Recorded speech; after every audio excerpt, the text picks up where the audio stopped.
Un événement convivial se déroule à Limoges sur le site de l'ancienne caserne Marceau autour du projet d'un tiers-lieu porté conjointement par la ville de Limoges et le collectif du bâtiment 25. Un futur lieu pour échanger, créer des synergies et monter des projets. Alors aujourd'hui, c'est un événement qui vise à montrer au grand public l'état d'avancement d'un projet sur lequel on travaille depuis quelques temps, qui est la création d'un espace collaboratif dans le bâtiment qui est juste derrière moi, le bâtiment 25, dans l'ancienne caserne Marceau.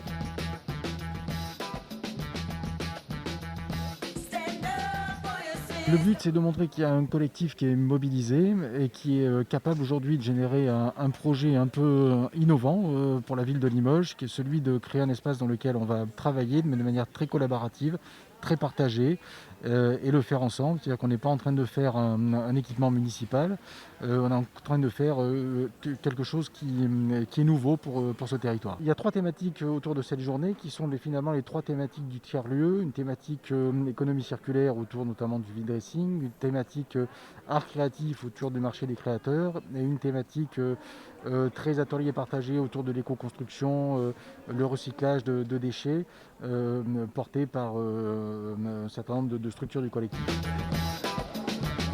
But de la journée, montrer les potentiels du lieu comme celle des structures amenées à l'occuper.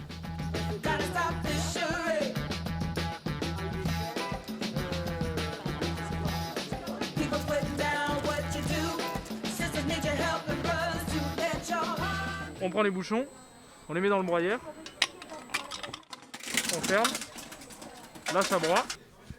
Donc ensuite on récupère juste en bas les paillettes de plastique, ça donne ça. Et ensuite on va pouvoir refondre, ça va faire comme un fil plastique qu'on va enrouler autour d'un modèle pour faire des nouveaux objets, quoi. Et tous ces objets-là, nous on s'en sert pour faire de la sensibilisation autour du plastique.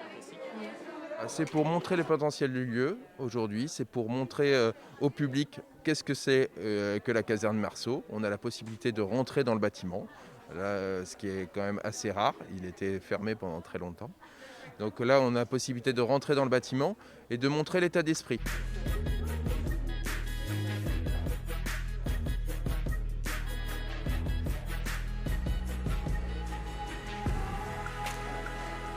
Le projet de ce tiers-lieu, le but c'est de montrer la capacité du Fab Lab et du coup créer des interactions aussi entre les Fab Labs sur Limoges. Voir ce qu'on peut faire ensemble, apporter chacun nos spécificités et se compléter pour proposer un maximum de connaissances et de mise à disposition au public. On est le Fab Lab EasyCéram à Limoges. Donc du coup, nous on présente en fait des imprimantes 3D. Ici on est sur du plastique parce que c'est plus simple tout simplement à présenter et en termes de préparation. Mais notre spécialité, notre spécificité, c'est de présenter les céramiques imprimées en 3D. Voilà. Donc du coup là en fait on a différents équipements. On a du prototypage sur la mise en forme des pièces. On a toute la partie traitement numérique.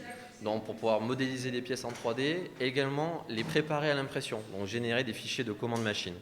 Et même jusqu'à la numérisation des pièces, soit on part d'une pièce qui est modélisée directement sur l'ordinateur, ou d'une pièce physique qu'on va venir enregistrer, scanner, numériser en 3D pour pouvoir l'importer sur le logiciel.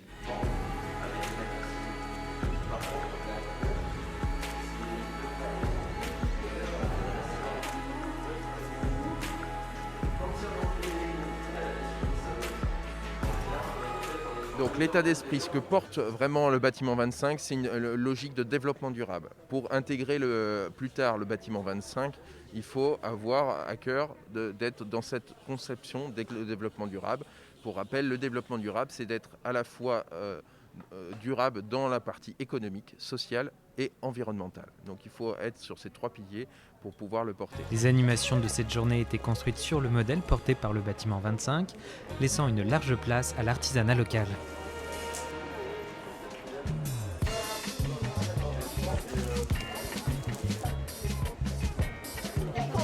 Donc c'est un marché artisan avec 20 artisans de la région qui font de l'artisanat divers, non périssable. Donc il y a pour la maison, pour les enfants, il y a un peu de cosmétiques, des artistes également, parce qu'il y a de la sculpture, de la céramique, des bijoux, voilà.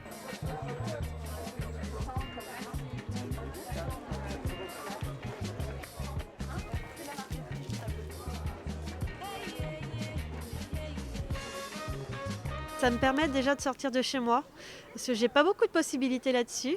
On avait une boutique avant centre-ville, mais avec la crise sanitaire, on a été obligé de fermer. Donc là, ça me permet de revoir des gens, de revoir des clients et de repartager les nouveautés et de faire rêver les plus petits, j'espère. L'association Commune Fabrique nous a invités sur l'événement aujourd'hui. Et donc on est en train de fabriquer un banc donc avec du bois de réemploi, du bois de palette, pour le laisser sur le lieu et pouvoir en bénéficier pour l'association.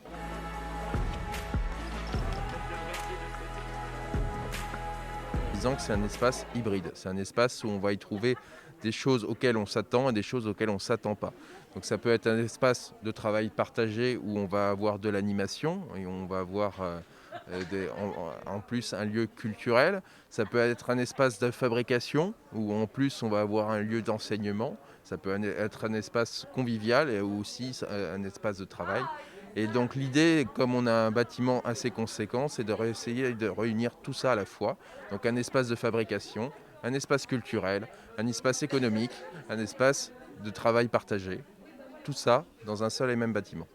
Une journée placée sous le signe de l'environnement, de l'économie circulaire et de l'artisanat créatif, de quoi donner un avant-goût du futur tiers-lieu.